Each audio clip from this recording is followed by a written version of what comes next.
ભાવનગરમાં anti ragging કમિટીનો મહત્વનો નિર્ણય સામે આવ્યો છે। રેગિંગમાં સંડોવાયેલા 4 વિદ્યાર્થીઓને સજા ફટકારવામાં આવી છે। વિદ્યાર્થીઓના ડોક્ટરના સર્ટિફિકેટ 2 વર્ષ માટે અટકાવવામાં આવ્યા છે। ભાવનગરમાં જે રેગિંગની ઘટના બની હતી તેમાં રેગિંગમાં સંડોવાયેલા 4 વિદ્યાર્થીઓને આ સજા કરવામાં આવી છે। તેમના ડોક્ટરના સર્ટિફિકેટ જે છે તે 2 વર્ષ માટે અટકાવાયા છે।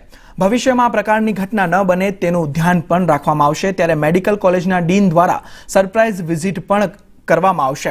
ત્યારે મેડિકલ કોલેજમાં અજાણ્યા લોકોના પ્રવેશ પર પણ પ્રતિબંધ મૂકવામાં આવ્યો છે। રેગિંગમાં સંડોવાયેલા તે 4 વિરુદ્ધ આ કાર્યવાહી કરવામાં આવી છે।